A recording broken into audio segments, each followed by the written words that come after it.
ಅದರಲ್ಲಿರ್ತಕ್ಕಂಥ ಅನ್ಯ ಧರ್ಮೀಯರನ್ನ ತೆಗೆದು ಹಾಕಿ ಮಸ್ಜಿದ್ಗಳನ್ನು ಕಟ್ಟಿದ್ದು ನಿಜ. ಅದನ್ನು ಅವರು ಒಪ್ಕೊಳ್ತಾರೆ, ನಾವು ಒಪ್ಕೊಳ್ತೀವಿ. ಈಗ ಇವ್ರು ನಡೆದೈತಿ, ಎಲ್ಲಿ ಮಸ್ಜಿದ್ಗಳು ಅಲ್ಲಿ ಒಡೆದು ಇವತ್ತು ಅಲ್ಲಿ ಬೆಡ್ಡಾಗಿ ಶಿವಲಿಂಗ ಸಿಕ್ಕ ನಂತರ ಅಲ್ಲಿ ಶಿವನ ಮಂದಿರವನ್ನು ಸ್ಥಾಪನೆ ಮಾಡಕ. ಆದ್ರೆ ಇದ್ರ ಹಿಂದಿರ್ತಕ್ಕಂಥ ಇದನ್ನ ಯಾಕೆ ಹೇಳ್ತಾ ಇದ್ದೀನಿ ಅಂದ್ರೆ, ಇವತ್ತು ಶಿವಾಜಿ ಮಹಾರಾಜರ ದೊಡ್ಡ ಮನಸ್ಸು ಎಷ್ಟಿತ್ತು. ಇವತ್ತು ಶಿವಾಜಿ ಮಹಾರಾಜರು ತಿಳ್ಕೊಂಡಿದ್ರು 11ನೇ 7ನೇ ಶತಮಾನದಲ್ಲಿ ಬಂದಿರತಕ್ಕಂಥ ಬಾಬರ್ ನಮ್ಮ ದೇಶದಲ್ಲಿ ಬಂದಂತ ಎಲ್ಲ ಹಿಂದೂಗಳು, ನಮ್ಮಲ್ಲಿ ಮುಸ್ಲಿಂ ಅನ್ನೋದು ಇಸ್ಲಾಂ ಅನ್ನೋದು ಇದ್ರಿಕ್ಕಿಲ್ಲ, ಎಲ್ಲ ಹಿಂದೂಗಳಿದ್ರು. ಆದ್ರೆ ಅದರಲ್ಲಿ ಶ್ರೀಮಂತರು, ಮಧ್ಯಮ ವರ್ಗ, ಬಡವ ಈ ರೀತಿ ಇತ್ತು. ಅವಾಗ ಬಾಬರ್ ಅವರು ಬಂದು ಯಾರ ಇಸ್ಲಾಂ ಧರ್ಮವನ್ನು ಸ್ವೀಕಾರ ಮಾಡ್ತೀರಿ ಅವರಿಗೆ ಟ್ಯಾಕ್ಸ್ ಫ್ರೀ ಮಾಡ್ತಾರೆ ಅನ್ನುವಂತ ಒಂದು ಘೋಷಣೆಯನ್ನು ಮಾಡಿದ್ರು. ಆ ಟ್ಯಾಕ್ಸ್ ಫ್ರೀ ಮಾಡ್ತಾರೆ ಘೋಷಣೆ ಮಾಡಿದ ನಂತರ ಇವತ್ತು ಅನೇಕರು ದಿನ ಮುಂಜಾನೆ ಸಾಯಂಕಾಲ ದುಡಿದು ತಿನ್ನುವಂತ ಜನ ಇವತ್ತು ಟ್ಯಾಕ್ಸ್ ಫ್ರೀ ಮಾಡ್ತಾರೆ ಅಂದ್ಕೊಳ್ಳಿ ಇಸ್ಲಾಂ ಧರ್ಮವನ್ನು ಸ್ವೀಕಾರ ಮಾಡಿ. ಇದು ಶಿವಾಜಿ ಮಹಾರಾಜರು ಬಹಳ ಅರ್ಥ ಮಾಡ್ಕೊಂಡಿದ್ರು. ಶಿವಾಜಿ ಮಹಾರಾಜರು ಇದನ್ನು ಬಹಳ ಅರ್ಥ ಮಾಡ್ಕೊಳ್ಳೋದ್ರ ಮುಖಾಂತರ ಘರ್ ವಾಪಸಿ ಕಾರ್ಯಕ್ರಮ ಹಾಕಿಕೊಂಡದ್ದು ಗೌರವ ಯಾರಿಗಾದ್ರೂ ಸಲ್ಲಬೇಕಾಗಿದ್ರೆ ಅದು ಶಿವಾಜಿ ಮಹಾರಾಜರಿಗೇ ಸಲ್ಲಬೇಕು ಅನ್ನೋ ಮಾತನ್ನ ಈ ಸಂದರ್ಭದಲ್ಲಿ ಹೇಳಲಿಕ್ಕೆ ನಾನು ಇಚ್ಛೆ ಪಡ್ತಾ ಇದ್ದೆ. ಘರ್ ವಾಪಸಿ ಏನು ಹುಡುಗಾಟಿಗೆ ಮಾತಲ್ಲ, ಇತಿಹಾಸ ಬೇಕು, ಇತಿಹಾಸ ತಿಳಿದಿರಬೇಕು. ಬಾಬರ್ ಅವರ ಕಾಲದಲ್ಲಿ, ಬಾಬರ್ನ ಒಂದು ಆಡಳಿತದಲ್ಲಿ ಯಾವ ರೀತಿ ಹಿಂದೂಗಳು ಅನಿವಾರ್ಯವಾಗಿ ಆರ್ಥಿಕವಾಗಿ ಬಡತನದಲ್ಲಿ ಇದ್ದತಕ್ಕಂಥ ಹಿಂದೂಗಳು ಇವತ್ತು ದಿವಸ ಇಸ್ಲಾಂದಲ್ಲಿ ಪರಿವರ್ತನೆ ಆದಂತವರನ್ನ ತಿರುಗಿ ಇದನ್ನ ಘರ ವಾಪಸಿ ಮಾಡ್ಬೇಕಂತ ವಿಚಾರವನ್ನು ಇಟ್ಟುಕೊಂಡು ಈಗೇನು ನರೇಂದ್ರ ಮೋದಿ ಅವರು ತಿರುಗಾಡ್ತಾರೆ, ಅವ್ರಿಗೆ SPG ಐತಿ. ನರೇಂದ್ರ ಮೋದಿ ತಿರುಗಾಡ್ತಾರಿಲ್ಲ, ಅವ್ರಿಗೆ SPG ಐತಿ. ಅವ್ರಿಗೂ ಒಂದು 20-25 ಮಂದಿ SPG ಗಾಡಿಸಿದಾರೆ. ಹಂಗ ಶಿವಾಜಿ ಮಹಾರಾಜರದನು ಆಗಿನ ಟೈಮ್ದಾಗ SPG ಇತ್ತು. ಆ 16 ಜನ SPG ಒಳಗ ಕನ್ವರ್ಟೆಡ್ 12 ಜನ ಮುಸಲ್ಮಾನರು ಅವರ ಅಂಗರಕ್ಷಕರ ಕೆಲಸ ಮಾಡಿದ ಇತಿಹಾಸ ಇದೆ. ಇದು ತಿಳ್ಕೋಬೇಕು. ಅರೆ ಕೂಡದಾಗ ಪುಸ್ತಕ ಹೋದ್ರೆ ಮಕ್ಕಳು ಪುಸ್ತಕ ಹೋದ್ರೆ ಪುಸ್ತಕ ಯಾವ ಓದುದಿಲ್ಲ. ಈ ನಾನ ಓದುವುದ ನಾನ ಓದುವುದ ಮತ್ತೆ ಪೂರ ಹೋಗ್ತಾರೆ. ಪುಸ್ತಕ ಹೋದ್ರು ಇಲ್ಲ. ವಿಷಯ ನಿಮಗ ಈಗ ಹಿಂದೂ ಮುಸ್ಲಿಂ ಅಲ್ಲ, ಎಲ್ಲರೂ ನರ್ತಬ್ರವರು. ಅನಿವಾರ್ಯವಾಗಿ ಆಗಿನ ಒಂದು ಪರಿಸ್ಥಿತಿಗೆ ಏನೋ ಒಬ್ಬ ಬಂದಂತ ರಾಜ 4 ದುಡ್ಡು ಉಳಿಸ್ತಾವು, ಬರೀ ನಮ್ಮ ಧರ್ಮಕ್ಕೆ ಅಂದ್ಕೊಂಡು ಹೋಗಿದ. ಅದನ್ನ ಅವರು ಒಪ್ಕೊಳ್ತಾರೆ. ಅವರಲ್ಲಿ ಇನ್ನೂ ಅಮಾಸಿ, ಹುಣ್ಣಿಮೆ, ಕೆರೆವ್ವ, ದೇವರಿಗೆ ಎಲ್ಲ ಏನಾದವನ ಇಲ್ಲ. ಆದರೆ ನಿಜವಾದ ವಸ್ತುಸ್ಥಿತಿ ಬಾಬರ್ನ ಆಡಳಿತದಲ್ಲಿ ಅನೇಕ ಹಿಂದೂಗಳು ಆರ್ಥಿಕ ಸಂಕಷ್ಟಕ್ಕೆ ಬಂದಂತ ಸಂದರ್ಭದಲ್ಲಿ ಇಸ್ಲಾಂ ಧರ್ಮವನ್ನ ಸ್ವೀಕಾರ ಮಾಡಿದ್ದಾರೆ. ಇದು ಶಿವಾಜಿ ಮಹಾರಾಜರು ತಿಳ್ಕೊಂಡಿದ್ರು. ಇದನ್ನ ಕನ್ವಿನ್ಸ್ ಮಾಡಿ, ಒತ್ತಾಯದ ಮುಖಾಂತರ ಕನ್ವಿನ್ಸ್ ಮಾಡಿ, ನೀವು ನಮ್ಮ ಅಣ್ತಮ್ಮರು, ನೀವು ನಮ್ಮ ಹಿಂದೂಗಳು, ನೀವು ಘರ್ ವಾಪಸಿ ಬರಬೇಕು, ತಿರುಗಿ ನೀವು ಹಿಂದೂ ಧರ್ಮಕ್ಕೆ ಬಂದು ಸ್ವೀಕಾರ ಮಾಡಿ ನಾವು ಜೊತೆಗಿರಬೇಕು.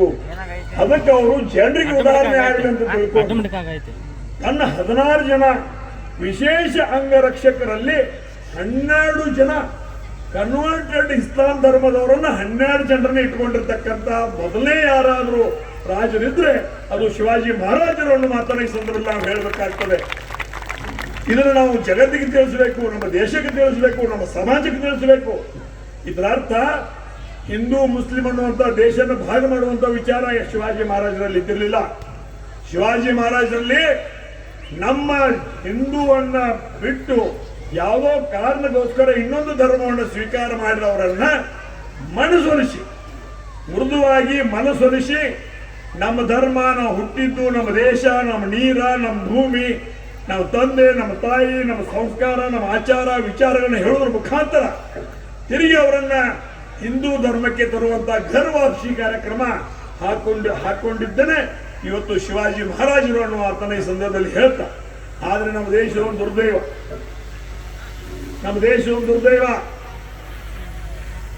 ಬಸವಣ್ಣವರು ಒಳ್ಳೆ ವಿಚಾರ ಇಟ್ಕೊಂಡಿದ್ರು. 26ನೇ ವಯಸ್ಸಿನಾಗ ಲಿಂಗೈಕ್ಯರಾದ್ರು. ವಿವೇಕಾನಂದರು ಬಹಳ ದೊಡ್ಡ ವಿಚಾರವನ್ನು ಇಟ್ಟುಕೊಂಡು ಇಡೀ ದೇಶ ಮೈ ಬ್ರದರ್ಸ್ ಅಂಡ್ ಸಿಸ್ಟರ್ಸ್ ಅಂದ್ಕೊಂಡು ಈ ಜಗತ್ತಿಗೆ ಗೊತ್ತಾಗಿದ್ದು ಬ್ರದರ್ಸ್ ಅಂಡ್ ಸಿಸ್ಟರ್ಸ್ ಅಂದ್ರೆ ಇಡೀ ಜಗತ್ತಿಗೆ ಅಂತಾರ ಅಂತ ಹೇಳಿ ಅವಾಗ ಜಗತ್ತಿಗೆ ಗೊತ್ತಾಗಿದ್ದು. ವಿವೇಕಾನಂದರು ಸಹಿತ 26-27ನೇ ವಯಸ್ಸಿನಲ್ಲಿ ತೀರಿ ಹೋದ್ರು. ಶಿವಾಜಿ ಮಹಾರಾಜರು ಇನ್ನೊಂದು 10-20 ವರ್ಷದ ದೇಶದ ನಕಾಶೆ ಏನ್ ಹಾಕ್ತಿದ್ದೋ ನನಗೆ ಗೊತ್ತಿಲ್ಲ. ಇವನವನಿ ಮಂಡ 70-80 ವರ್ಷ ಬದುಕಾತಾರೋ ಅವ ಪುಣ್ಯಾತ್ಮ 55 ವರ್ಷಕ್ಕೆ ಹೋದ್ರು. ಈ 80 ವರ್ಷ ಗಟ್ಟಿ ಹಾಕೊಂಡ್ರು ಮಂದಿಗೆ ಜೀವಿ ಹೋಗಿ ಆದ್ರೆ ಅವ್ರು 50 ಹೋದ್ರು. ಇವತ್ತು ಪಂಜಾಬಲ್ಲಿ 23 ವಯಸ್ಸಿನ ಭಗತ್ ಸಿಂಗ್ ಕುದಿಯು ರಕ್ತ 23ನೇ ವಯಸ್ಸಿನಾಗ ಹೋದ್ ಬಸ್ವಾಡೆ ನೀನ 55-65 ಇದಿ. ಹಿಂಗ ಅನೇಕ ವಿಷಯಗಳನ್ನ ಹೇಳುವಾಗ ರಾಯಣ್ಣ ಅವ್ರು ಸಣ್ಣ ವಯಸ್ಸಿನಾಗ ಹೋದ್ರು. ಯಾವ್ಯಾರು ಒಳ್ಳೆಯ ವಿಚಾರಗಳನ್ನು ಹೊತ್ಕೊಂಡು ಬಂದಿದ್ರು ದೇವರವರನ್ನ ಲಗುಟ್ ಕರ್ಕೊಂಡ. ಯಾರಿಗೆ ಒಳ್ಳೆಯ ವಿಚಾರಗಳು ಇಲ್ಲ ಇಲ್ಲಿಯೂ ಮುಂದುವರಿ. ಈ ವಿಷಯವನ್ನು ಯಾಕೆ ನಾವು ಹೇಳ್ತಾ ಇದ್ದೀವಿ ಅಂತಂದ್ರೆ ಈ ಒಂದು ರಾಷ್ಟ್ರ ಸ್ವಾಭಿಮಾನಗಳಾಗಿ ನಾವು ಬದುಕಬೇಕಾದ್ರೆ, ನಮ್ಮತನವನ್ನು ನಂಬಿಕೊಂಡು ನಾವು ಬದುಕಬೇಕಾದ್ರೆ, ನಮ್ಮದು ಅನ್ನೋದನ್ನು ನಾವು ಇಟ್ಟುಕೊಂಡು ಬದುಕಬೇಕಾದ್ರೆ, ಇನ್ನೊಬ್ಬರು ಭಾರತ ದೇಶದ ಕಡೆ ಕಣ್ಣು ಎತ್ತಿ ನೋಡಬಾರ್ದು ಅನ್ನೋದಾಗಿದ್ರೆ ಮೊದಲು ನಾವು ನೀವು ಪರಿವರ್ತನೆ ಆಗಲೇಬೇಕು ಅನ್ನೋ ಮಾತನ್ನ ಈ ಸಂದರ್ಭದಲ್ಲಿ ಹೇಳಿಕೆ ನಾನು ಇಚ್ಛೆ ಪಡ್ತಾ ಇದ್ದೀನಿ. ಅವಾಗ ಶಿವಾಜಿ ಮಹಾರಾಜರ ಆತ್ಮಕ್ಕೆ ಶಾಂತಿ ಸಿಗ್ತದ. ಬರೇ ಜೈ ಭವಾನಿ ಜೈ ಶಿವಾಜಿ ಅಂದ್ರೆ ಆಗೋದಿಲ್ಲ, ಮೂರ್ತಿ ಸ್ಥಾಪನೆ ಮಾಡೋದ್ರೆ ಆಗೋದಿಲ್ಲ. ಅವರ ಆದರ್ಶ ಆಚಾರ ವಿಚಾರಗಳನ್ನ ಜಾರಿಗೆ ತರುವ ಮುಖಾಂತರ ಹಿಂದುವಿ ಸ್ವರಾಜ್ಯವನ್ನ ಬರುವಂತಹ ದಿನಮಾನಗಳಲ್ಲಿ ನಮ್ಮ ದೇಶದಲ್ಲಿ ನಾವು ಸ್ಥಾಪಿಸ್ತೀವಿ, ನಮ್ಮ ರಾಜ್ಯದಲ್ಲಿ ನಾವು ಸ್ಥಾಪಿಸ್ತೀವಿ, ನಮ್ಮ ಮನೆಯಲ್ಲಿ ನಾವು ಸ್ಥಾಪಿಸ್ತೀವಿ, ನಮ್ಮ ಓಣಿಯಲ್ಲಿ ಸ್ಥಾಪಿಸ್ತೀವಿ, ಜೊತೆಗೆ ನಮ್ಮ ತಾಲೂಕಿನಲ್ಲಿ ಸ್ಥಾಪಿಸ್ತೀವಿ ಅನ್ನುವಂಥ ಭಾವನೆ ಇಟ್ಕೊಂಡು ನಾವು ಆ ಕಾರ್ಯ ಅದರ ಪರಿಣಾಮವಾಗಿ ಇವತ್ತು ದಿವಸ ಶಿವಾಜಿ ಮಹಾರಾಜರು 1630ರಿಂದ 1680ವರೆಗೆ 50 ವರ್ಷ ಇದನ್ನು ಹಿಂದುತ್ವ ಮಾಡಬೇಕು, ಹಿಂದೂ ರಾಷ್ಟ್ರವನ್ನು ನಿರ್ಮಾಣ ಮಾಡಬೇಕು ಅಂತ ಕಂಡಿರ್ತಕ್ಕಂಥ ಕನಸನ್ನ ಇವತ್ತಿನ ದಿವಸ ಭಾರತ ದೇಶದಲ್ಲಿ ನರೇಂದ್ರ ಮೋದಿಯವರು ಏನು ಭಾರತೀಯ ಜನತಾ ಪಕ್ಷ ಸರ್ಕಾರ ಬಂದ ನಂತರ ಹಂತ ಹಂತವಾಗಿ ಸನಾತನ ಧರ್ಮದ ಮೂಲ ಧ್ಯೇಯ ಧೋರಣೆಗಳನ್ನ ತಿಳ್ಕೊಂಡು ಇದನ್ನು ಇವತ್ತು ದಿವಸ ಹಿಂದೂ ರಾಷ್ಟ್ರವನ್ನಾಗಿ ಮಾಡುವಂತ ಒಂದು ಪ್ರಯತ್ನವನ್ನು ಮಾಡ್ತಾ ಇದ್ದಾರೆ. ಇದರರ್ಥ ಎಲ್ಲೋ ಪೇಪರ್ದಾಗ ಬರ್ತಾವ, ಇವತ್ತು ದಿವಸ ಎಲ್ಲೋ ಪೇಪರ್ದಾಗ ಬರ್ತಾವ, ನಮ್ಮ ಮಸ್ಜಿದಿ ಹೊಡೆದ್ರು, ಮಂದಿರ ಹೊಡೆದ್ರು, ಮಸ್ಜಿದ್ ಕಟ್ಟು